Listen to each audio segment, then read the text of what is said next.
सभी के सभी साथियों को नमस्कार। स्वागत है फिर से सारे साथियों का हेमेटोलॉजी की दुनिया में। बेहद इंपॉर्टेंट टॉपिक कल अपन ने डिस्कस कर लिया था जिसका नाम था coagulation of blood. Coagulation of blood से आगे अपन बढ़ते हैं। देखिए यहाँ के बाद जितना भी पोर्शन आने वाला है आप इसको माइंड में कंफर्म बिठा लें। सारा का सारा पोर्शन तो समझने वाला है और सबसे ज्यादा एग्जाम में क्वेश्चन देने वाला है।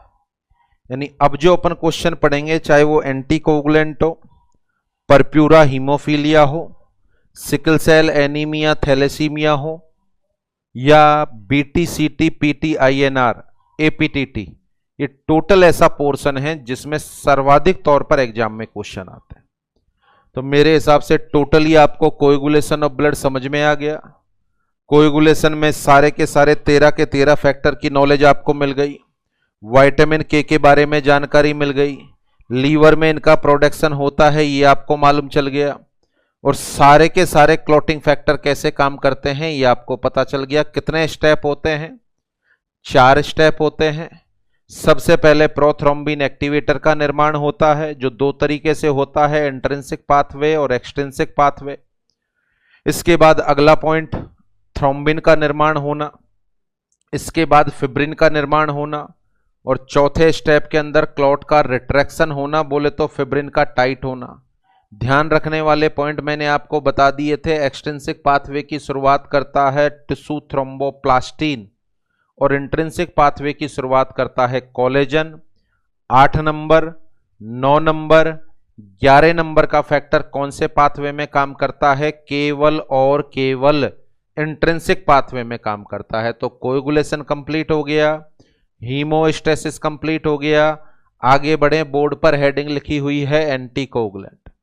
सबसे पहले पूछूं मैं आप साथियों से, चलो परिभाषा बता दो इसकी। तो परिभाषा क्या दौड़ रही है आपके दिमाग में? जो नॉर्मल सी परिभाषा मुझे सुनने को मिलती है और जो साथी बताते हैं कि सर वह सबस्टेंस जो ब्लड क्लॉटिंग को रोकते हैं एंटीकोगुलेंट कहलाते हैं। बिल्कुल सही है। शायद 95% साथियों के दिमाग में यही परिभाषा चल रही है। परिभाषा सही भी है, किताब में लिखी हुई है, बट इसको और ज्यादा रिफाइन करूं मैं। इससे पहले मैं आपसे क्वेश्चन पूछूं, आप कह रहे हो कि सर वह सबस्टेंस जो ब्लड क्लॉटिंग को रोकते हैं एंटीकोगुलेंट कहलाते हैं। चलो मान लिया हेपेरिन इज एन एंटीकोगुलेंट। क्या हेपेरिन एक एंटीकोगुलेंट है? सभी का आंसर है yes sir.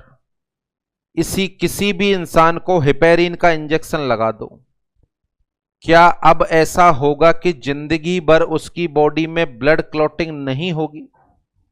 Is it possible? तो आप खुद बताओ कैसे रोक दिया हेपेरिन ने? रोका थोड़ी है, कुछ समय के लिए रोका है। कुछ समय के लिए रोक दिया है, ऐसा नहीं कि परमानेंट रोक दिया जाता है। तो जो एंटीकोगुलेंट होते हैं वो कोएगुलेशन को पोस्टपोन करते हैं। यानी बेहतर परिभाषा की मैं बात करूं तो वह सबस्टेंस जो कोएगुलेशन को पोस्टपोन करते हैं या डिले करते हैं। बोले तो 10 घंटे नहीं होगा, 5 दिन नहीं होगा, 3 दिन नहीं होगा, बट अपन ये बात बोले कि हमेशा के लिए रोक देंगे, गलत होगा। तो परफेक्ट डेफिनेशन अगर एंटीकोगुलेंट की बोली जाए तो परिभाषा होगी द सबस्टेंस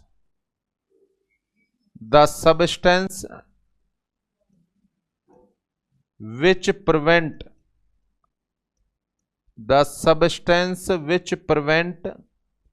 या ज्यादा बेहतर तरीके से अपन क्या बोल रहे हैं, और पोस्टपोन्ड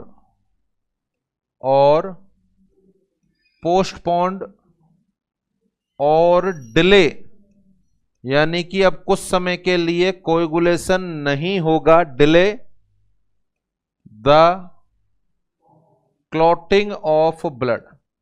वह सबस्टेंस जो कुछ समय के लिए क्लॉटिंग को डिले करते हैं एंटीकोगुलेंट कहलाते हैं। कौन कौन से होते हैं एंटीकोगुलेंट जिनका अपन डिस्कशन करने वाले हैं?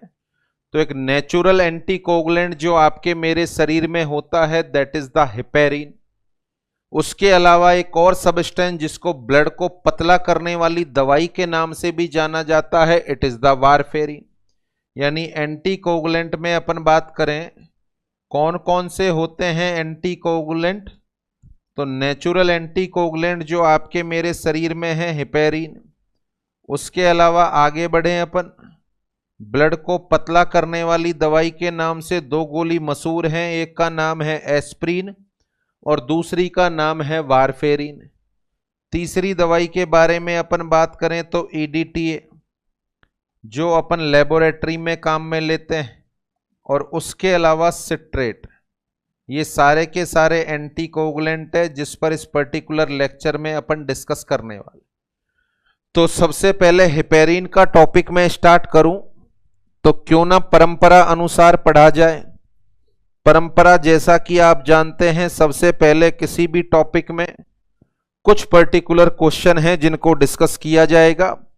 इन्हीं सारे क्वेश्चन को वापस से मैं रिपीट करूंगा, पहले आप आपके दिमाग में आंसर को दौड़ाएंगे। टॉपिक खत्म होने के बाद आपको आभास होगा कि आपने आंसर सही दिया है या गलत दिया है। तो पहला क्वेश्चन बोर्ड पर लिखा हुआ है, heparin is a conjugated polysaccharide, protein, lipid, vitamin. अपना आंसर नोटबुक में नोट कर लें, A B C D.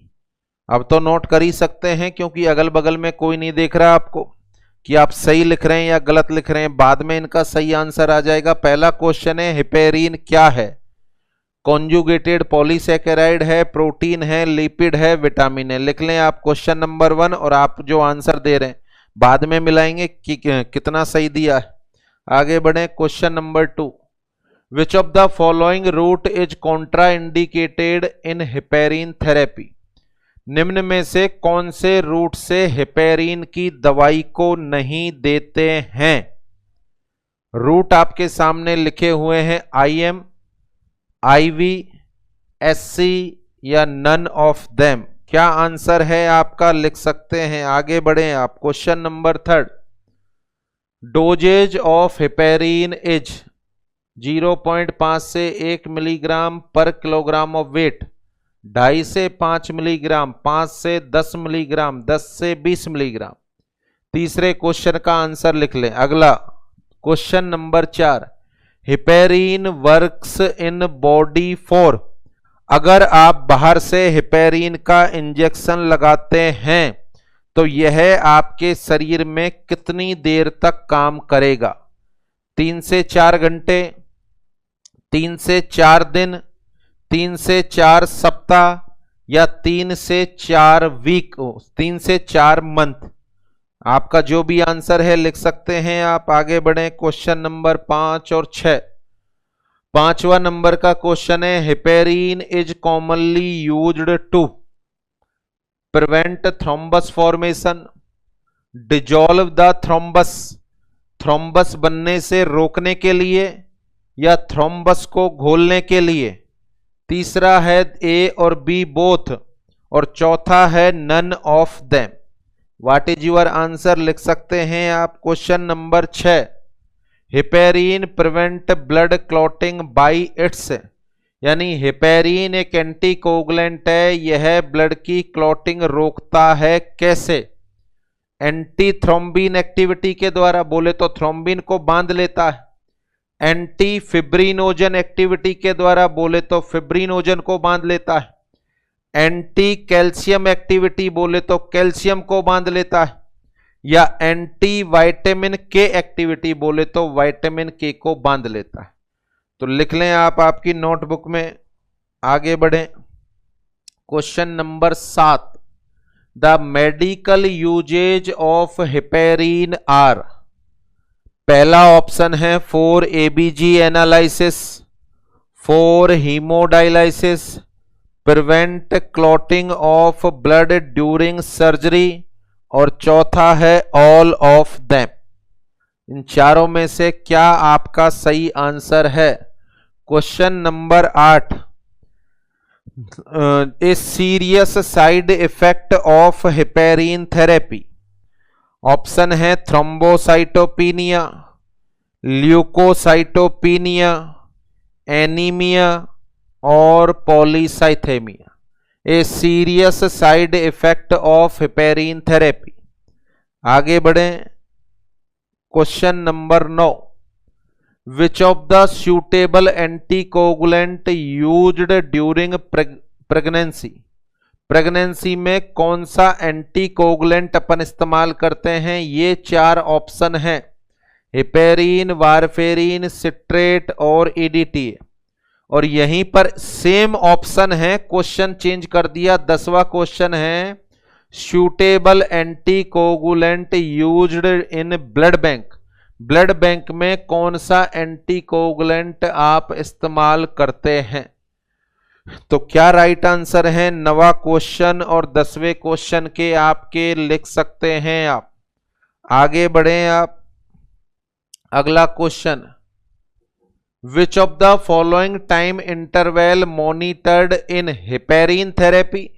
Heparin therapy में कौन सा समय अंतराल मॉनिटर करोगे? एपीटीटी, आईएनआर, बीटी और सीटी। और सेम क्वेश्चन है, विच of the following time interval monitored in warfarin therapy. ये 4 ऑप्शन है। ये दोनों क्वेश्चन आपके एग्जाम में आए हुए हैं, दोनों क्वेश्चन आपके एग्जाम में आए हुए हैं। तो क्या आपका राइट चॉइस है 11वें और 12वें क्वेश्चन की? अपनी नोटबुक में लिख लें, केवल आंसर लिख लें आप।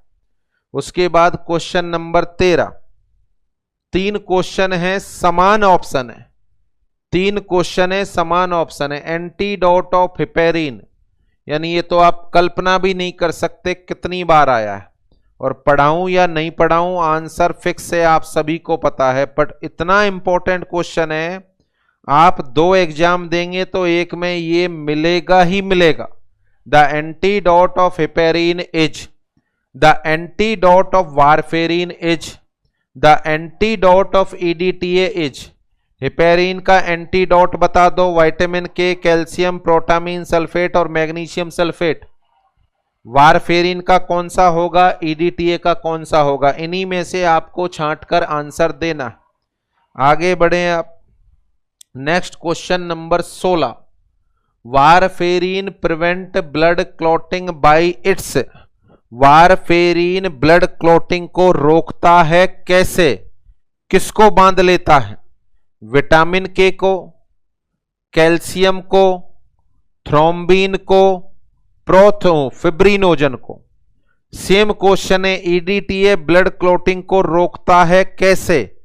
किसको बांध लेता है? यही चारों ऑप्शन है, विटामिन के को, कैल्शियम को, थ्रोम्बिन को, फिब्रिनोजन को। अब क्या आंसर है 16वें 17वें क्वेश्चन का? इसको भी नोट डाउन कर लें। आगे बढ़े आप, 18वां question, which of the following substance used during lead poisoning. Lead poisoning के दौरान कौन सा सब्सटेंस इस्तेमाल होता है? शायद मैक्सिमम साथियों ने पहली बार ही सुना होगा कि ये भी इस्तेमाल होते हैं क्या? EDTA, citrate, heparin, warfarin. तो जो भी आंसर आ रहा है वो लिख लें, भले से तुक्का ही लगा लें, पता तो चले ऊपर वाला कितना साथ है।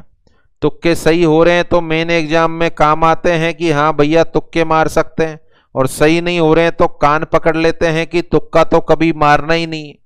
आगे question number 19, which of the following drug used after वाल रिप्लेसमेंट सर्जरी।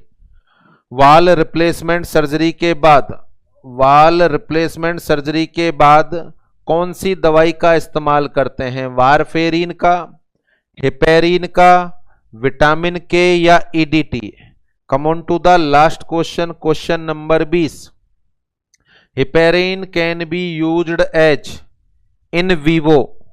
हेपेरिन का इस्तेमाल करते हैं, इन वीवो का मतलब है शरीर के अंदर, इन विट्रो बोले तो शरीर के बाहर। ए और बी बोथ, दोनों कंडीशन में या किसी में नहीं।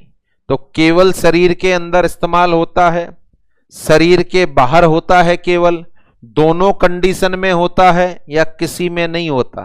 तो व्हाट इज यूर आंसर? अब क्या आंसर है वो सभी आपने लिख लिए होंगे।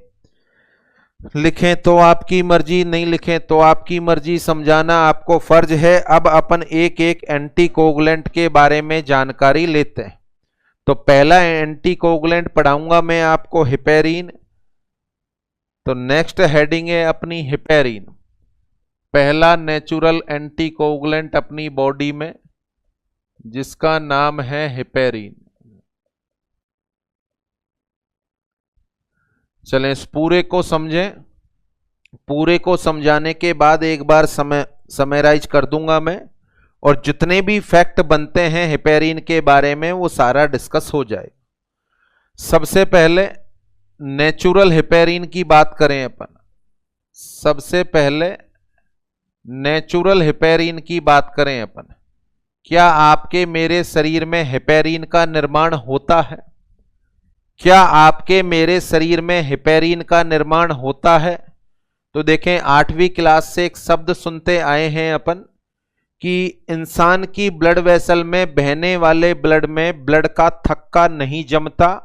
वो इसलिए नहीं जमता कि इंसान के ब्लड में एक नेचुरल एंटीकोगुलेंट पाया जाता है। इस नेचुरल एंटीकोगुलेंट का सीक्रेशन करने वाली पर्टिकुलर सेल का नाम है बेसोफिल या मास्ट सेल। बेसोफिल या मास्ट सेल। तो देखें इसके बारे में आपको भली भांति नॉलेज है कि आपकी मेरी बॉडी में जो बेसोफिल या मास्ट सेल होती है इनका काम होता है केमिकल मीडिएटर का सीक्रेशन। केमिकल मीडिएटर का सीक्रेशन। हिस्टामिन सीक्रेट होना है, सेरोटोनिन सीक्रेट होना है, प्रोस्टाग्लैंडिन सीक्रेट होने हैं, ब्रेडिकाइनिन सीक्रेट होना है। ये एलर्जी, इन्फ्लामेशन, हीलिंग में काम करने वाले सब्सटेंस हैं। और हेपेरिन सीक्रेट होना है। ना तो जो सब्सटेंस मैं बोल रहा हूं वो एंजाइम है, ना वो हार्मोन है। They are the chemical mediator. और सारे के सारे केमिकल मीडिएटर को सीक्रेट करने की जिम्मेदारी आपके मेरे शरीर में ली हुई है बेसोफिल और मास्ट सेल ने। इनके द्वारा हेपेरिन का भी सीक्रेशन होता है। तो आपके मेरे शरीर में एक नेचुरल एंटीकोगुलेंट पाया जाता है जिसका नाम है हेपेरिन। और इस हेपेरिन का सीक्रेशन आपके मेरे शरीर में किसके द्वारा होता है? मास्ट सेल के द्वारा या बेसोफिल के द्वारा? मास्ट सेल के द्वारा या बेसोफिल के द्वारा। इस हेपेरिन का कंपोजिशन यदि अपन बताएं, यह कार्बोहाइड्रेट से मिलकर बना होता है। यह कार्बोहाइड्रेट से मिलकर बना होता है। थोड़ा बहुत प्रोटीनिक कंपोनेंट भी होता है। तो प्रोटीन और कार्बोहाइड्रेट दोनों मिलेंगे, जिसमें ज्यादा मात्रा कार्बोहाइड्रेट की होती है। कार्बोहाइड्रेट पॉलीसैकेराइड फॉर्म में होता है। जैसा कि भली भांति जानते हैं कि 3 फॉर्म होती हैं कार्बोहाइड्रेट की, पॉलीसैकेराइड, डाइसैकेराइड और मोनोसैकेराइड। तो ये पॉलीसैकेराइड फॉर्म में होता है। साथ में इसमें प्रोटीन का कंपोनेंट भी जुड़ा हुआ है। तो इसको अपन नाम देते हैं कॉन्जुगेटेड पॉलीसैकेराइड। इसको अपन नाम देते हैं कॉन्जुगेटेड पॉलीसैकेराइड। तो देखें सबसे पहला वर्ड कि यह अपने शरीर में कहां से आता है। यह अपने शरीर में कहां से आता है? तो आंसर है यह मास्ट सेल से आता है या बेसोफिल से आता है। क्या नेचर होता है इसका? आंसर है कॉन्जुगेटेड पॉलीसैकेराइड होता है। इसका सीक्रेशन मेनली मास्ट सेल के द्वारा किया जाता है। यह आपकी मेरी बॉडी में नेचुरल एंटीकोगुलेंट का काम करता है। नॉर्मल अवस्था में यह एक्टिवेट होता है। एक्टिवेट होने का मतलब एक नॉर्मल सर्कमस्टांस में यह ब्लड की क्लॉटिंग नहीं होने देता, परंतु जब सारे के सारे क्लॉटिंग फैक्टर एक्टिवेट हो जाते हैं तो इसकी ताकत कमजोर पड़ जाती। सारे के सारे क्लॉटिंग फैक्टर एक्टिवेट हो जाते हैं तो इसकी ताकत कमजोर पड़ जाती है और फिर यह अपना वर्क नहीं कर पाता। फॉर एग्जाम्पल के लिए 100 क्लॉटिंग फैक्टर मेरे ब्लड में दौड़ रहे हैं और 100 हेपेरिन के मॉलिक्यूल हैं, बट जब मेरे शरीर में चोट लगेगी तो ये क्लॉटिंग फैक्टर 100 की जगह 200 हो जाएंगे, बट हेपेरिन 100 ही रहेगा। लीवर से आ जाएंगे क्लॉटिंग फैक्टर तो हेपेरिन पे भारी पड़ेंगे ये और यह ब्लड की क्लॉटिंग करा देंगे। यह आपकी मेरी बॉडी में ब्लड की क्लॉटिंग रोकता है रोकने का इसका तरीका होता है, जब भी थ्रोम्बिन बन रहा होता है, जब भी थ्रोम्बिन का निर्माण हो रहा होता है तो यह उस थ्रोम्बिन को बाइंड कर लेता है। जब भी थ्रोम्बिन का निर्माण हो रहा होता है तो यह थ्रोम्बिन को बाइंड कर लेता है। अब आप खुद बताओ, जब थ्रोम्बिन बाइंड हो जाएगा तो फिब्रिनोजन फिब्रिन में कन्वर्ट नहीं होगा। तो यहां अपन बोल सकते हैं इस पर्टिकुलर हेपेरिन का मैकेनिज्म ऑफ एक्शन क्या होगा। इस पर्टिकुलर हेपेरिन का मैकेनिज्म ऑफ एक्शन क्या होगा, यह अपने ब्लड में ब्लड की क्लॉटिंग को रोकने का काम करेगा। किसको बांधकर, किसको बांधकर काम करेगा, तो आंसर है थ्रोम्बिन को। थ्रोम्बिन को बांधेगा तो it show it's anticoagulant affect, it show it's anticoagulant affect by its anti thrombin activity, by its anti thrombin activity. ये इसका मैकेनिज्म ऑफ एक्शन हो गया। तो ये बात कर रहे हैं अपन आपके मेरे शरीर में पाया जाने वाला, आपके मेरे शरीर में पाया जाने वाला नेचुरल हेपेरिन, आपके मेरे शरीर में पाया जाने वाला नेचुरल हेपेरिन की बात कर रहे हैं। इस नेचुरल हेपेरिन में 3 कॉमन क्वेश्चन बन गए। इस नेचुरल हेपेरिन में 3 कॉमन क्वेश्चन बन गए। पहला, आपके मेरे शरीर में कहां से आता है, ये आंसर है मास्ट सेल से आता है। नेचर कैसा होता है इसका, कॉन्जुगेटेड पॉलीसैकेराइड होता है। इसका नेचर होगा कॉन्जुगेटेड पॉलीसैकेराइड। क्या इसका मैकेनिज्म ऑफ एक्शन होगा, यह अपने ब्लड में क्लॉटिंग को रोकेगा। किसको बांधकर रोकेगा, आंसर है थ्रोम्बिन को बांधकर। कल ही अपन ने पढ़ा है, लास्ट लेक्चर में पढ़ा है कि थ्रोम्बिन फिब्रिनोजन का कन्वर्जन फिब्रिन में कराता है। तो जब थ्रोम्बिन को बांध लिया जाएगा तो फिब्रिनोजन कन्वर्ट नहीं होगी फिब्रिन में और क्लॉटिंग नहीं होगी। तो ये तो डिस्कशन हो गया नेचुरल हेपेरिन के बारे में। नेचुरल हेपेरिन के बारे में अब अपन बात करते हैं आर्टिफिशियल हेपेरिन। आर्टिफिशियल हेपेरिन का मतलब जब बॉडी को आवश्यकता हो और आपको लगे कि बॉडी में क्लॉटिंग का दौर बढ़ गया है, बॉडी में क्लॉटिंग का दौर बढ़ गया है और बॉडी में क्लॉटिंग होने वाली है, तो आर्टिफिशियल हेपेरिन का इस्तेमाल करते हैं। इसमें भी हेपेरिन 2 तरह का होता है, हाई मॉलिक्यूलर वेट और लो मॉलिक्यूलर वेट, और अधिकांश से अपन इस्तेमाल करते हैं low molecular weight heparin. Low molecular heparin किस तरीके से इसका इस्तेमाल किया जाता है वो पूरा प्रोसीजर समझें आप। पहले हेपेरिन को आप किसी इंसान में लगाओगे, इंसान में लगाओगे तो वो इंसान को तो देख लें आप, ये वो भाई हैं जिनमें आप हेपेरिन लगाओगे, बेचारे भर्ती हैं ये हॉस्पिटल के अंदर, में आपको हेपेरिन लगाना है। सबसे पहले बात करें हेपेरिन की, क्या गोलियां आती हैं, क्या हेपेरिन टैबलेट फॉर्म में उपलब्ध है, नहीं, यह केवल और केवल इंजेक्टेबल फॉर्म में आता है। यह नंबर 1, इसको देने का एक ही तरीका होगा इंजेक्टेबल। हेपेरिन को देने का एक ही तरीका होगा इंजेक्टेबल तरीके से देंगे। पॉइंट नंबर 1, जब आप इन भैया में इंजेक्शन लगाएंगे, कैसे कैसे आप इंजेक्शन लगा सकते हैं। आप सीधा इंजेक्शन इनकी ब्लड वेसल में लगा दो, तो सीधा इंजेक्शन आप इनकी ब्लड वेसल में भी लगा सकते हो हेपेरिन का।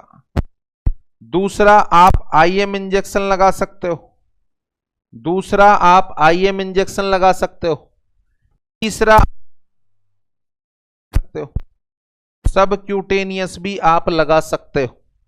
अच्छा, नॉर्मली बहुत सारे साथियों ने हेपेरिन के इंजेक्शन लगाए होंगे, अमूमन तौर पर पेट पर लगाते हैं।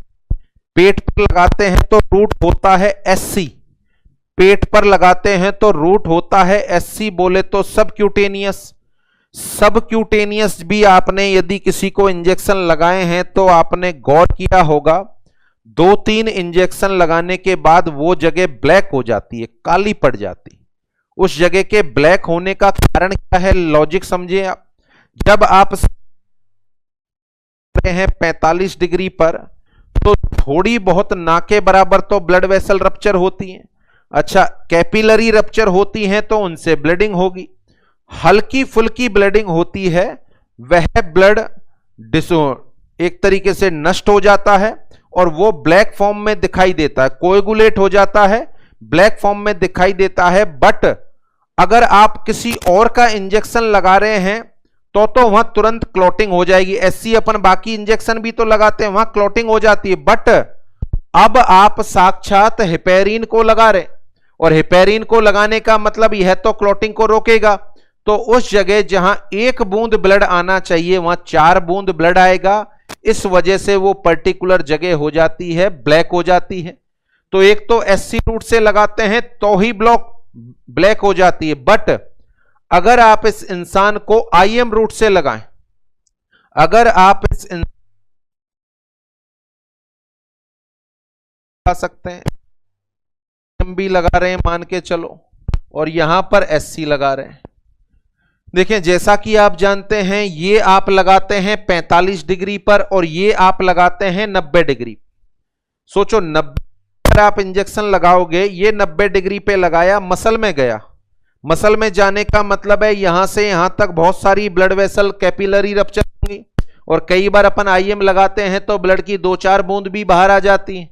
इसका मतलब है यहां पर ज्यादा ब्लड वेसल रप्चर होंगी। रप्चर होने के दौरान दवाई कौन सी डाली है आपने आईएम में? हेपेरिन। तो जो ब्लड वेसल रप्चर होंगी उनमें यह हेपेरिन क्लॉटिंग नहीं होने देगा। इसका मतलब इस पर्टिकुलर जगह पर ब्लड निकलेगा, ब्लड जमा हो जाएगा। जमा होने का मतलब है हेमेटोमा बन जाएगा, जमा होने का मतलब है हेमेटोमा बन जाएगा। तो कभी भी गलती से आप इसको कौन से रूट नहीं लगाएंगे? आंसर है आईएम रूट से नहीं लगाएंगे। कभी भी अपन कौन से रूट से नहीं लगाएंगे? आईएम रूट से नहीं लगाएंगे। आईएम रूट से लगाओगे तो क्या बन जाएगा? आंसर है हेमेटोमा, आंसर है हेमेटोमा। तो या तो कौन से रूट से लगा दो आप? सबक्यूटेनियस, या फिर कौन से रूट से लगाना पड़ेगा आपको? इंट्रावीनस। तो इसको लगाने का होगा सबक्यूटेनियस लगाते हैं या आईवी रूट से लगाते हैं, ये तो इसका रूट है। कौन से रूट से नहीं लगाते हैं ये देखो, जो इसकी वाइल आती है, भरा हुआ जो इंजेक्शन आता है उस पर साफ साफ लिखा होता है it is contraindicated as IM route, it is contraindicated as IM route. इसको आईएम रूट से कभी नहीं लगाते हैं। लगाओगे तो क्या बन जाएगा? हेमेटोमा बन जाएगा। तो कौन से रूट से इसको लगाना चाहिए? आंसर है एससी। और कौन सा रूट इस्तेमाल करें? आईवी। कौन से रूट से नहीं लगाएंगे? आंसर है आईएम। किसी भी हाल में आईएम रूट से नहीं देना है। आईएम रूट से दोगे तो हेमेटोमा का निर्माण हो जाएगा। आपने इस भैया में ये इंजेक्शन लगा दिया, इसमें जाने के बाद इसके ब्लड में घूमेगा, और यदि कहीं पर थ्रोम्बस का निर्माण होने वाला होगा, यदि कहीं पर थ्रोम्बस का निर्माण होने वाला होगा तो यह थ्रोम्बिन को पकड़ लेगा और क्लॉटिंग नहीं होने देगा। बट आप सोचो, अगर क्लॉटिंग हो चुकी होगी तो क्लॉटिंग हो चुकी होगी, इसका मतलब क्या है? फिब्रिनोजन किसमें कन्वर्ट हो गया होगा? फिब्रिन में। अच्छा, फिब्रिनोजन यदि फिब्रिन में कन्वर्ट हो गया, फिब्रिनोजन यदि फिब्रिन में कन्वर्ट हो गया तो ये तो थ्रोम्बिन को बाइंड करेगा। तो क्लॉट होने के बाद क्या यह असरकारी होगा? क्लॉट होने के बाद क्या यह असरकारी होगा? तो शायद आंसर आ रहा है नहीं। तो क्या अपन को हेपेरिन तब लगाना चाहिए जब अपन को लगे कि क्लॉट बनने वाला है, तब लगाना चाहिए, या तब लगाना चाहिए जब क्लॉट बन चुका है? तो यहां पर आपको आंसर देना है, इसका इस्तेमाल किया जाता है to prevent the thrombus formation. इसका इस्तेमाल केवल और केवल किया जाता है to prevent the thrombus formation. कभी भी इसका इस्तेमाल थ्रोम्बस को घोलने में नहीं होता, कभी भी इसका इस्तेमाल थ्रोम्बस को घोलने में नहीं होता। थ्रोम्बस यदि बन गया है इसका मतलब है निर्माण हो गया है फिब्रिन का। उसको घोलने के लिए अपन स्ट्रेप्टोकाइनेज, यूरोकाइनेज और टीपीए का इस्तेमाल करते हैं, कभी भी हेपेरिन का इस्तेमाल नहीं करते, क्योंकि वो दवाइयां होती हैं फिब्रिनोलाइटिक। फिब्रिनोलाइटिक का मतलब फिब्रिन को घोलने वाली, और ये दवाई है एंटी थ्रोम्बिन, बोले तो थ्रोम्बिन को पकड़ने वाली। जब फिब्रिन बन ही गया तो यह इंजेक्शन काम नहीं करेगा, तो इसका केवल और केवल इस्तेमाल होता है थ्रोम्बस को बनने से रोकने के लिए। थ्रोम्बस बनने के बाद इस पर्टिकुलर दवाई का इस्तेमाल नहीं होता। Is that clear? आगे बढ़े अपन। इसके बाद ये इंजेक्शन आपने इन भैया के शरीर में लगाया तो क्या 10-20 दिन तक ये काम करता रहेगा? तो देखें, जैसे हीमोडायलाइसिस कर रहे हैं या एक बीमारी होती है हार्ट के कार्डियोवैस्कुलर में डिस्कस करेंगे, एट्रियल फिब्रिलेशन। एट्रियल ट्रैक्शन इस तरीके से होते हैं, एट्रियम की रेट 300 से 600 हो जाती है तो शरीर में थ्रोम्बस बनने की संभावना हो जाती। तो उस पर्टिकुलर स्थिति के अंदर अपन हेपेरिन का इस्तेमाल करते हैं, और डॉक्टर एडवाइज करता है कि हर 4 घंटे से हेपेरिन रिपीट करो। हर 4 घंटे से हेपेरिन रिपीट करते रहो। इसका मतलब डॉक्टर साहब ये आदेश दे रहे हैं तो सीधा सा मतलब है कि यह अपने शरीर में कितने समय तक काम करता है। केवल यह अपने शरीर में कितने समय तक काम करता है? 3 से 4 घंटे तक। It works only for 3 to 4 hours. It works only for 3 to 4 hours। यह अपने शरीर में 3 से 4 घंटे तक काम करेगा। इसकी जो डोज आप आईवी या एससी के द्वारा लगाएंगे वो वजन के अनुसार होती है। वो वजन के नॉर्मल डोजेज होती है 0.5 मिलीग्राम पर KG of body weight. 0.5 milligram पर केजी ऑफ बॉडी वेट, इस हिसाब से इसकी डोज अपन लगाते हैं।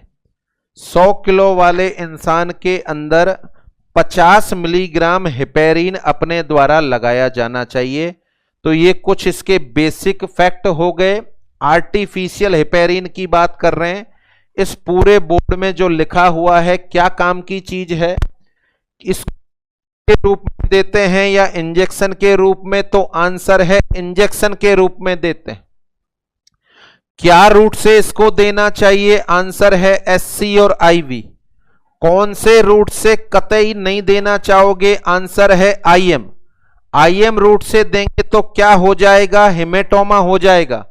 क्या क्लॉट बनने के बाद भी इसका इस्तेमाल करना उचित होगा? क्यों उचित होगा? क्लॉट बनने के बाद उसको तोड़ने वाली दवाई तो मार्केट में उपलब्ध है, streptokinase, urokinase, Tusu, plasminogen activator. तो इसका इस्तेमाल क्यों करें अपन? तो कब करना चाहिए? जब आपको लगे कि शरीर में क्लॉटिंग होने वाली है। इसका इंजेक्शन लगाने के बाद यह कितनी देर तक शरीर में असर रहेगा? ये 3 से 4 घंटे तक इसका असर रहेगा। 3 से 4 घंटे बाद असर कम हो जाएगा। अगर लाना है तो आपको इसकी पर्टिकुलर डोज को मेंटेन रखना होगा, बोले तो हर 3 से 4 घंटे में रिपीट करना होगा। क्या डोजेज होती है इसकी? आंसर है 0.5 मिलीग्राम पर केजी ऑफ वेट के अनुसार होती। अब इस पर्टिकुलर पर्सन को हेपेरिन आप लगा रहे हैं, देखें हेपेरिन आप लगा रहे हैं तो यहां पर कुछ पॉइंट की बात है जो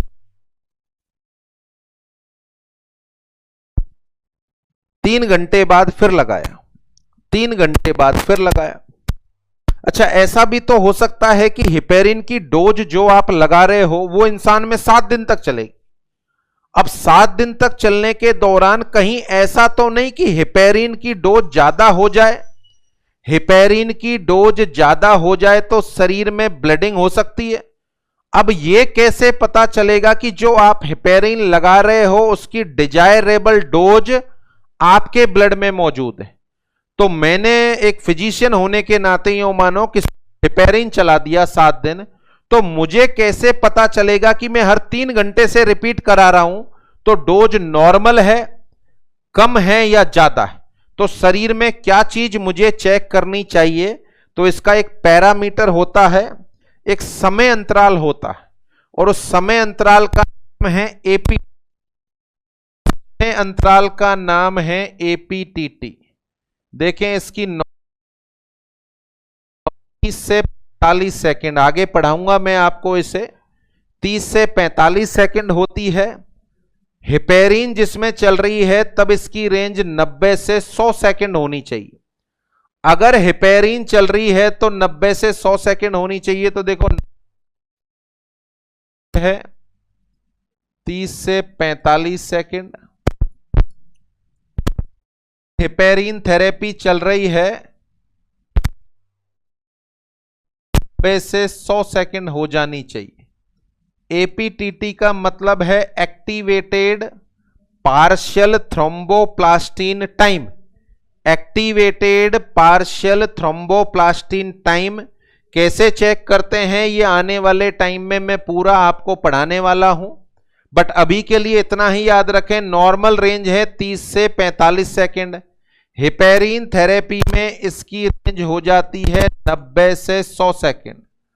अगर मैं किसी इंसान को 2 दिन से हेपेरिन लगा रहा हूं और उसका एपीटीटी 150 सेकंड आता है, उस एपीटीटी 150 सेकंड आता है, तो मुझे सोचने पर मजबूर होना पड़ेगा कि यार 150 तो ज्यादा हो गया। अब मैं नर्सिंग स्टाफ से बोलूंगा कि इसको 4 की जगह 3 ही लगाओ, 4 इंजेक्शन की जगह दिन में 3 इंजेक्शन ही लगाओ, या फिर 2 ही लगाओ। अच्छा, फिर मैंने 2 दिन तक 2 लगवाए। अब इसका फिर से मैंने जांच कराई, ये आता है 50 सेकंड। 50 सेकंड आते ही तो फिर मैं सोच रहा हूं कि यार 90 तो डिजायरेबल रेंज है, आनी चाहिए। 50 सेकंड आई, इसका मतलब डोज कम हो गई। तो फिर मैं स्टाफ को बोलूंगा नहीं, 2 की जगह 3 लगाओ। तो मुझे 7 दिन तक कौन सा समय अंतराल मॉनिटर करना पड़ा उस इंसान में जिसमें हेपेरिन थेरेपी चल रही है? आंसर है एपीटीटी। आंसर है एपीटीटी। तो यहां पर अपन बोलेंगे APTT should be monitored. APTT should be monitored in the patient who is on heparin therapy. APTT should be monitored in the patient who is taking heparin therapy. जिस इंसान में heparin therapy चल रही है उनमें कौन सा समय अंतराल अपन को चेक करना चाहिए? आंसर है एपीटीटी। आगे बढ़े आप। मान के चलो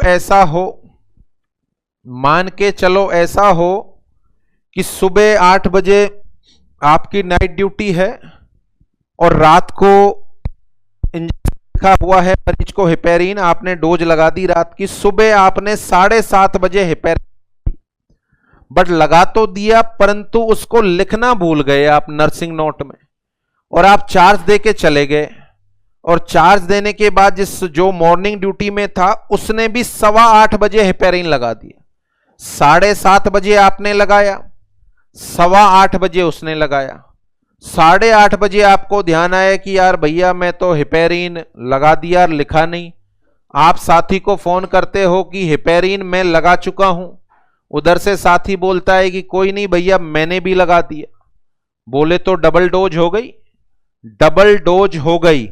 अब यहां पर मैं आपसे पूछूंगा, सबसे पहले तो एथिक्स बताओ, आप क्या करना चाहिए? या तो डॉक्टर साहब को बताओगे या फिर बात को पी जाओगे। एथिक्स क्या कहते हैं, डॉक्टर को बताएं या बात को पी जाएं? तो शायद सारे के सारे एथिक्स आप जानते हैं, डॉक्टर को बताना चाहिए कि ये गड़बड़ी हो गई ताकि उसको मॉनिटर तो करें।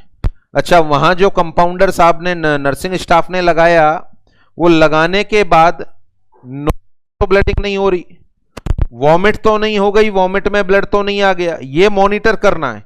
ये तो हो गया एक्सटर्नल ब्लीडिंग। अच्छा, ये कॉमन सेंस की बात है, डबल ट्रिपल डोज लगेगी, एक्सेसिव डोज लगेगी तो क्या हो सकता है इससे? ब्लीडिंग। ज्यादा डोज लगेगी तो हेपेरिन थेरेपी से क्या हो सकता है? ब्लीडिंग हो जाएगी। बट अपन यहां पर डिस्कस करते हैं, ब्लीडिंग जो बाहर से होगी वो तो दिखेगी, नोज से होगी वो दिखेगी, स्टोमक से होगी वो दिखेगी वॉमिट के द्वारा। बट यदि अंदर ही अंदर ब्लीडिंग हो रही है तो अंदर ही कैसे चलाएंगे? तो उसका तरीका ये होगा, डॉक्टर साहब को आपने बता दिया, अब डॉक्टर साहब वहां के नर्सिंग स्टाफ को इंस्ट्रक्शन देंगे कि मरीज के वाइटल लगातार चेक करते रहो।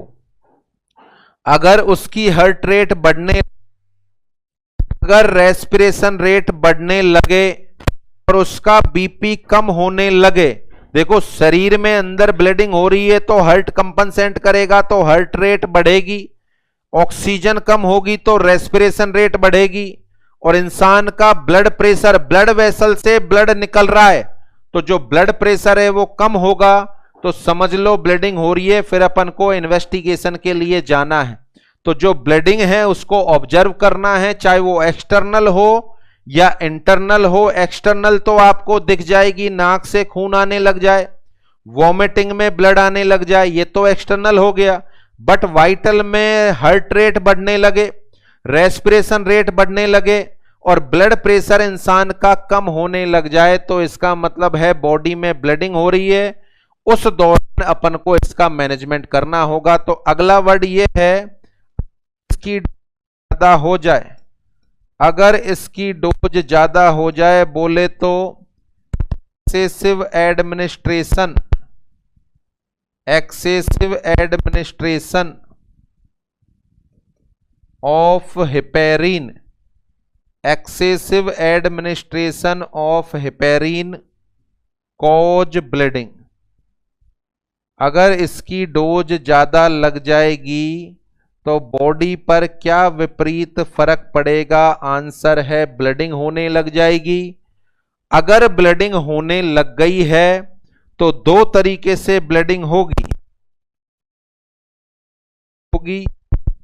इंटरनल ब्लीडिंग, एक्सटर्नल ब्लीडिंग तो आपको दिख जाएगी, एक्सटर्नल ब्लीडिंग तो आपको दिख जाएगी। और इंटरनल ब्लीडिंग यदि होती है, इंटरनल ब्लीडिंग यदि होती है तो उसका पता लगाने के लिए एक नर्सिंग स्टाफ को क्या करना चाहिए? इंटरनल ब्लीडिंग का पता लगाने के लिए नर्सिंग स्टाफ को क्या करना चाहिए? आंसर है वाइटल साइन मॉनिटर करने चाहिए, वाइटल साइन मॉनिटर करने चाहिए इंटरनल ब्लीडिंग का पता लगाने के लिए। अच्छा, पता लग गया कि पर्सन में ब्लीडिंग हो रही है तो डॉक्टर साहब आएंगे और वो इसका इलाज लिख, और इसका एक एंटीडोट आता है, वो इसका इलाज लिखेंगे और इसका एक एंटीडोट आता है, और उस एंटीडोट का नाम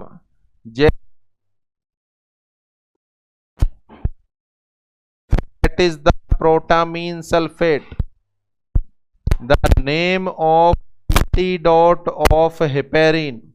अब देखें इस अक्षर में, इस फॉन्ट में लिखने से आप समझ पा रहे हैं कि इसकी कीमत कितनी बड़ी है, यानी कितना इंपॉर्टेंट क्वेश्चन है ये आपके एग्जाम पॉइंट ऑफ व्यू से, आपके एग्जाम पॉइंट ऑफ व्यू से कितना इंपॉर्टेंट क्वेश्चन है।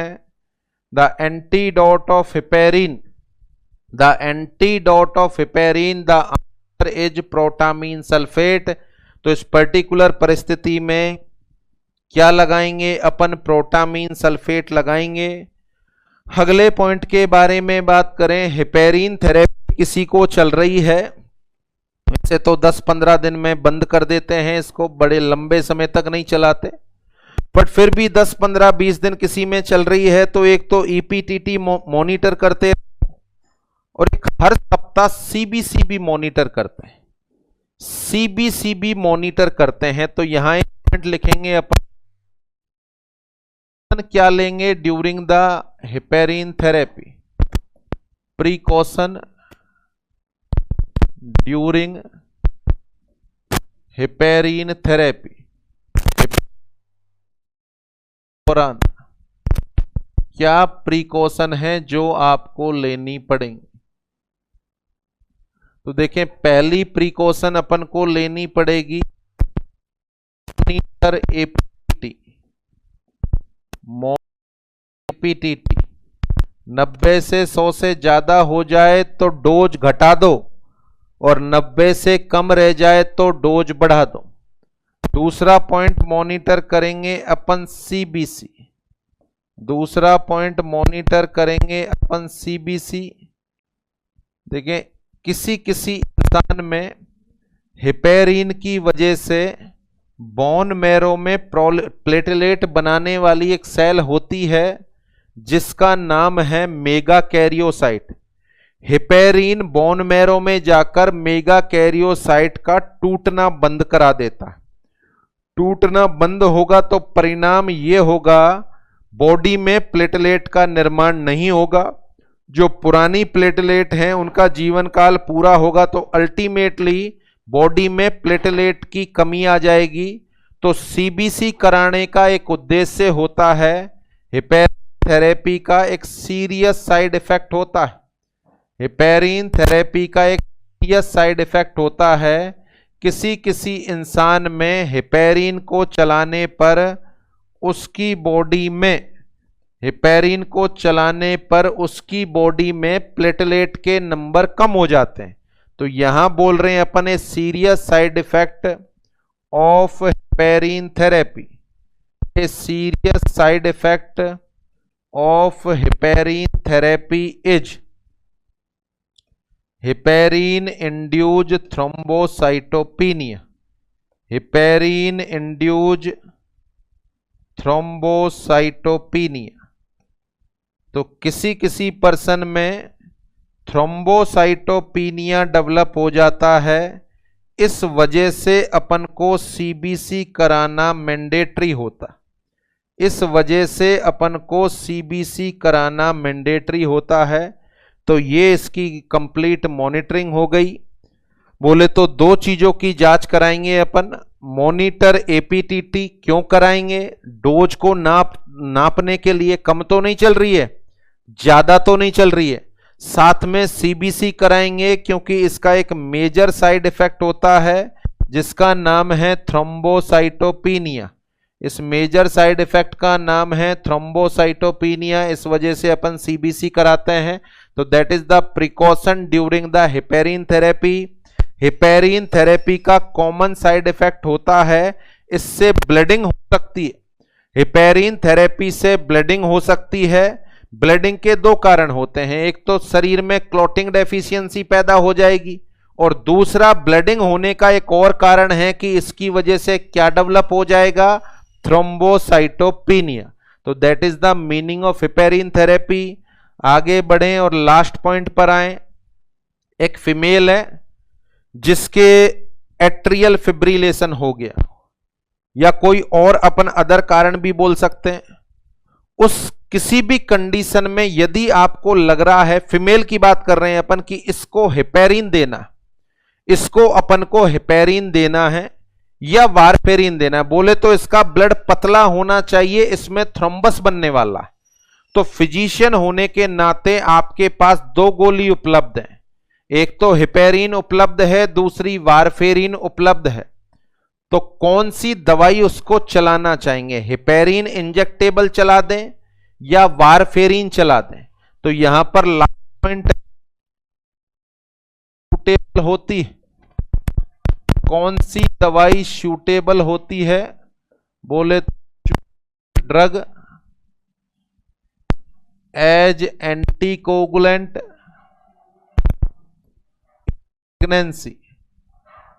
प्रेगनेंसी में कौन सा एंटीकोगुलेंट होता है? तो दिमाग दौड़ाएं। Drug as anticoagulant during pregnancy, pregnancy में सूटेबल एंटीकोगुलेंट कौन सा है? हेपेरिन का इंजेक्शन लगवा दें फीमेल को या वारफेरिन की गोली दे दें? वारफेरिन तो टैबलेट फॉर्म में है और हेपेरिन इंजेक्टेबल फॉर्म में है। तो जब भी सूटेबल दवाई का नाम आए तो आंसर ही देना है आपको। प्रेगनेंसी में दी जाने वाली सूटेबल दवाई का नाम है हेपेरिन। बहुत सारे साथियों ने क्वेश्चन सुनकर अपने दिमाग में इसका आंसर वारफेरिन दिया होगा। थोड़ा सा लगा होगा कि क्यों इंजेक्शन लगाते हो सर, गोली दे दो बेचारी को। बट वारफेरिन की गोली की विशेषता होती है यह प्लेसेंटा को क्रॉस कर जाती है और फीटस में ब्लडिंग कॉज करती है। हिपेरिन की विशेषता होती है कि यह दवाई प्लेसेंटा को क्रॉस नहीं करेगी। अच्छा, असर पहुंचाना है मदर में, मदर में कोई समस्या है तो मदर में ऐसी दवाई दें जो असर मदर में रहे। तो हिपेरिन और वारफेरिन में से कौन सी दवाई प्लेसेंटा को क्रॉस नहीं करती? आंसर है हिपेरिन। आंसर है हिपेरिन। बोले तो it does not crosses the placenta.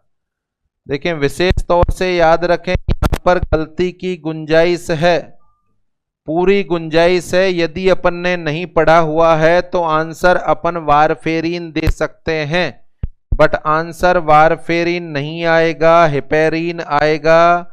क्यों देंगे हिपेरिन? वारफेरिन दोगे तो बच्चे में भी ब्लीडिंग हो जाएगी। हिपेरिन एक ऐसी दवाई है जो प्लेसेंटा को क्रॉस नहीं करती। बोले तो it does not crosses the placenta. इसलिए कौन सी सूटेबल दवाई है जो अपन प्रेगनेंसी में इस्तेमाल करते हैं? आंसर है हिपेरिन। Is that clear? अब यहां पर क्या क्या इस्तेमाल है हिपेरिन? बोले तो मेडिकल यूजेज ऑफ हिपेरिन। बोले तो मेडिकल यूजेज ऑफ हिपेरिन का कौन कौन सी इस्तेमाल? देखें, आपके एग्जाम में कोई भी क्वेश्चन आ जाए, हिपेरिन पढ़ा दूंगा मैं, तो उसका तो एक ही बार एक ही कंडीशन में इस्तेमाल होता है। बॉडी में कोई भी प्रोसीजर चल रहा हो, बॉडी में कोई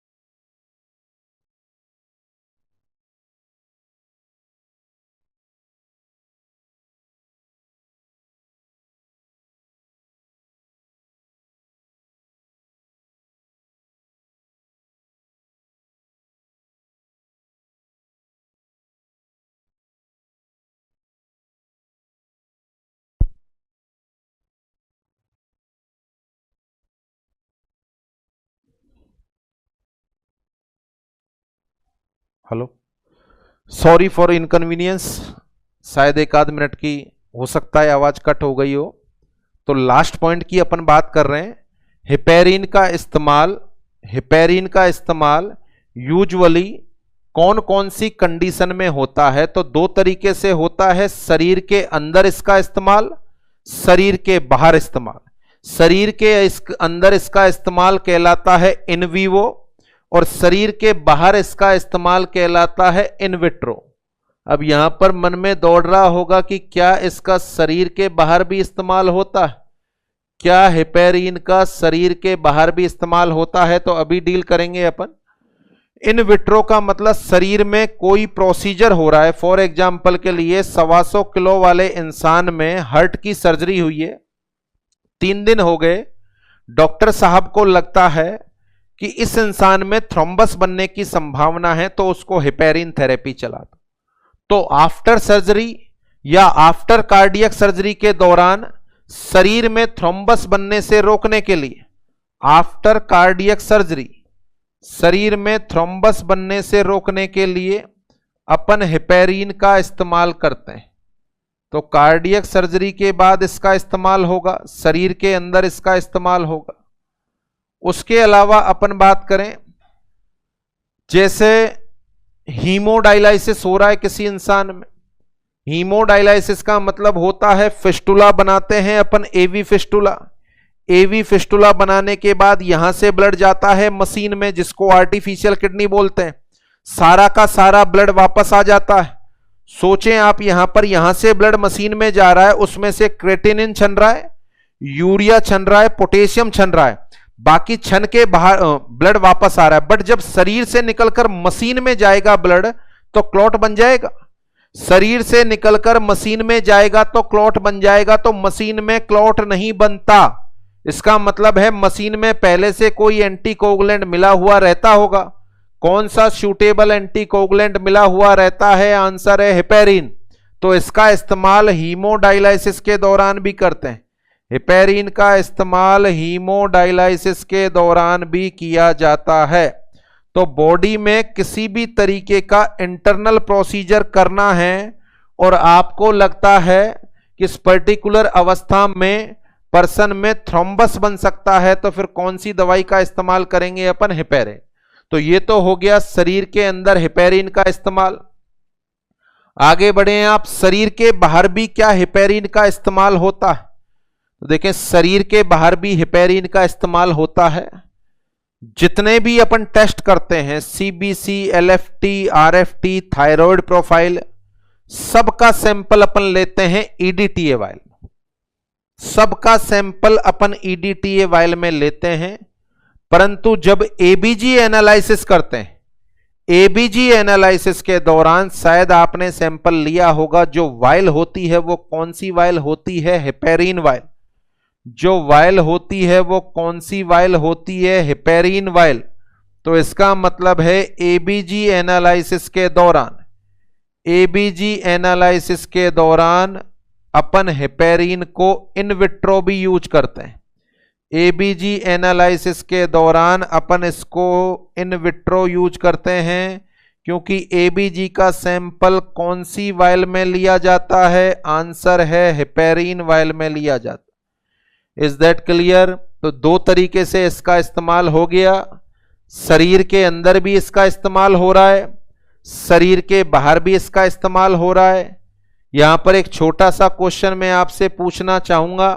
वो छोटा सा क्वेश्चन ये है कि शरीर के बाहर एबीजी एनालिसिस में इसका इस्तेमाल कर रहे हैं, सीबीसी में भी कर सकते हैं क्या? एलएफटी में भी कर सकते हैं क्या? आरएफटी में भी कर सकते हैं। यानी जितने भी ईडीटीए अपन काम में लेते हैं, ईडीटीए की जगह क्या हेपेरिन का इस्तेमाल किया जा सकता है? यस और नो? तो देखें, इस क्वेश्चन का आंसर है यस, कर सकते हो आप। उससे भी टेस्टिंग हो जाएगी कि सर फिर ईडीटीए का इस्तेमाल क्यों करते हैं? बहुत सस्ता है। जहां पर काम 1 रुपए में हो रहा है, वहां काम हेपेरिन लगा के 100 रुपए में क्यों करें अपन? अगर वहां हेपेरिन डाल के ईडीटीए की जगह आप जांच कराएंगे तो सीबीसी 300 की जगह 700 में होने लगेगी। रिजल्ट वही आएगा, रिजल्ट वही आएगा। तो वहां हेपेरिन भी डाल सकते हैं, क्योंकि ईडीटीए भी एंटीकोगुलेंट है और हेपेरिन भी एंटीकोगुलेंट है, तो उससे भी कर सकते हैं। बट वो बहुत चीप या सस्ता होता है, इसलिए ईडीटीए का इस्तेमाल करते हैं। तो फिर इस जांच में हेपेरिन का इस्तेमाल क्यों कर रहे हैं? इसमें यदि ईडीटीए से करेंगे तो क्या समस्या होगी? यदि एबीजी एनालिसिस को ईडीटीए से करेंगे तो क्या समस्या होगी? देखें, इसका आंसर यह है, एबीजी एनालिसिस में किसका एनालिसिस कर रहे हो आप? आर्टीरियल ब्लड गैसेज का एनालिसिस कर रहे हो, आर्टीरियल ब्लड गैसेज का। आर्टीरियल ब्लड गैसेज का एनालिसिस के दौरान आप H+ आयन भी देखेंगे, HCO3- भी देखेंगे, एसिडिक और एल्केलाइन कंडीशन का पता लगाएंगे आप। एसिडिक और एल्केलाइन कंडीशन का पता लगाएंगे आप। यदि यहां पर आप ईडीटीए वाइल इस्तेमाल करते हैं, यदि यहां पर आप ईडीटीए वाइल इस्तेमाल करते हैं तो देखो गड़बड़ क्या होगी। अगर आप इसमें एबीजी का सैंपल लेते हो, what is the EDTA? Ethylene diamine tetra acetic acid. Ethylene diamine tetra acetic acid, खुद ये एसिड है। एसिड की वैल्यू चेक करना चाह रहे हो आप, H+ आयन HCO3- देखना चाह रहे हो। बताओ, इसमें सैंपल लोगे तो इसकी रीडिंग में समस्या आएगी कि नहीं? आप एसिड को चेक करने के लिए एसिड में डाल रहे हो ब्लड को, एसिड में डाल रहे हो ब्लड को। आगे डिस्कस करेंगे ये कैसे काम करता है। तो बताओ, रीडिंग एबनॉर्मल आएगी? इसकी रीडिंग एबनॉर्मल आएगी। इसलिए एबीजी की करेक्ट रीडिंग प्राप्त करने के लिए अपन ईडीटीए का इस्तेमाल ना करके किसका इस्तेमाल करते हैं, हेपेरिन वायल का। अब सोचो हेपेरिन वायल है, इसका मतलब शरीर के बाहर भी इस्तेमाल हो रहा है लेबोरेटरी में, और शरीर के अंदर इसका इस्तेमाल हो रहा है। हीमोडायलिसिस के दौरान करते हैं, कार्डियक सर्जरी के बाद अपन इसका इस्तेमाल करते हैं, और लेबोरेटरी में बात करें तो केवल एक कंडीशन में करते हैं, एबीजी एनालिसिस में। क्वेश्चन यहां पर लॉजिक बता दिया मैंने कि क्यों करते हैं सर, क्यों करते हैं इसका इस्तेमाल, तो सीधा सा आंसर है एबीजी का सैंपल आप ईडीटीए में लो। What is the EDTA, anticoagulant है, सही है, बट ये एसिड है, और यहां पर आप एसिडिक कंपोनेंट भी चेक करना चाह रहे हो तो रीडिंग में दिक्कत आने की प्रबल संभावना है। इसलिए एबीजी का सैंपल ईडीटीए वायल में नहीं लेते, इसकी जगह कौन सी वायल में लेते हैं, हेपेरिन वायल। तो I think all is clear. तो ये हेपेरिन थेरेपी के बारे में सारे के सारे फैक्ट हो गए। टोटल मैंने आपको समझा दिया, शायद टोटल आपको समझ में भी आ गया होगा। जितनी भी चीजें अपन ने पढ़ी हैं सारी की सारी आपको समझ में आ गई। यहां से शुरू किया था अपन ने, एक एक पॉइंट को डील करेंगे अपन, एक एक पॉइंट को डील करेंगे। एंटीकोगुलेंट परिभाषा पहले से आती है, वह सबस्टेंस जो क्लॉटिंग को रोकते हैं। यहां पर मैंने रिफाइन करके बताया क्लॉटिंग को रोकते ही नहीं है, क्लॉटिंग को पोस्टपोन करते हैं। जो 3 घंटे 4 घंटे 10 घंटे तक बॉडी में क्लॉटिंग नहीं होती है उसको पोस्टपोन करते हैं। कौन कौन से एंटीकोगुलेंट हैं, हेपेरिन, वारफेरिन, ईडीटीए और सिट्रेट। आगे बढ़े आप। इसके बाद सबसे पहला हेपेरिन पढ़ा, ये आपके मेरे शरीर में पाया जाने वाला हेपेरिन है, नेचुरल हेपेरिन। किससे सीक्रेट होगा, पहला क्वेश्चन आंसर है मास्ट सेल से सीक्रेट होगा। किससे सीक्रेट होगा, आंसर है मास्ट सेल के द्वारा सीक्रेट होगा। नेचर क्या होता है हेपेरिन का, आंसर है कॉन्जुगेटेड पॉलीसेकेराइड। इसका नेचर होता है कॉन्जुगेटेड पॉलीसेकेराइड। किसको पकड़ लेता है या बांध लेता है ये जिससे क्लॉटिंग नहीं होती, आंसर है थ्रोम्बिन को। तो मैकेनिज्म ऑफ एक्शन होगी एंटी थ्रोम्बिन एक्टिविटी।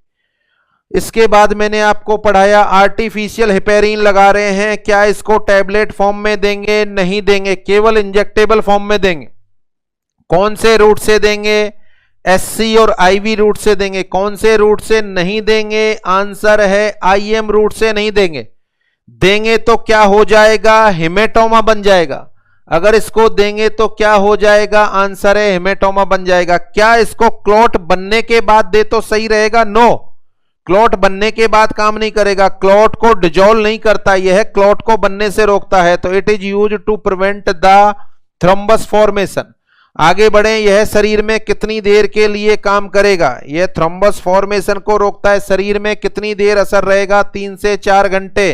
डोज क्या होंगी इसको, 0.5 से 1 मिलीग्राम पर केजी ऑफ बॉडी वेट।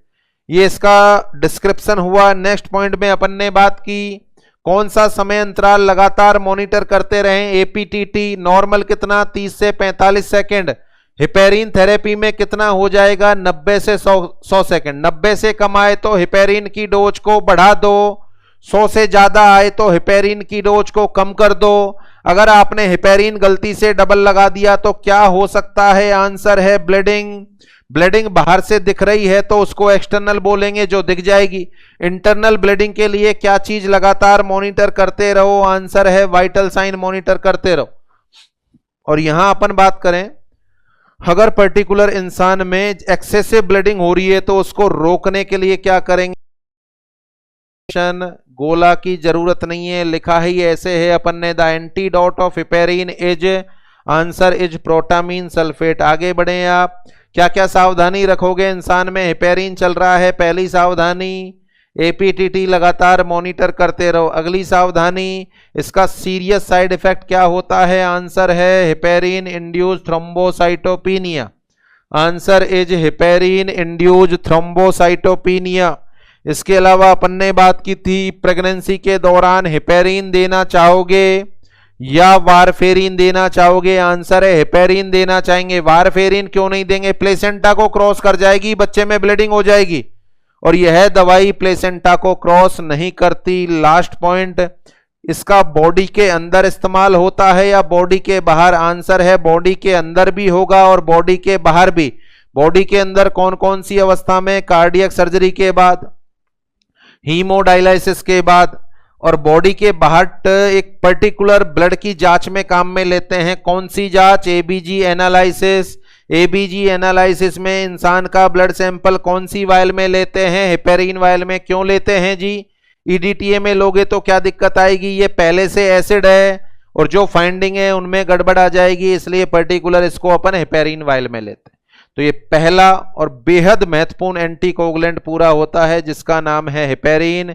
शायद टोटली आपको समझ में आ गया होगा। हेपेरिन से संबंधित सारे के सारे फैक्ट अपन ने डील कर लिए, तो हेपेरिन थेरेपी कंप्लीट होती है। अब दूसरा एंटीकोगुलेंट अपन को पढ़ना है जिसका नाम है वारफेरिन। वारफेरिन पढ़ने के बाद जो क्वेश्चन आपसे पूछे थे, सारे एंटीकोगुलेंट पढ़ने के बाद जो क्वेश्चन आपसे पूछे थे उन सारे के सारे क्वेश्चनों को अपन रिवाइज करेंगे। तो टाइम हैज ओवर।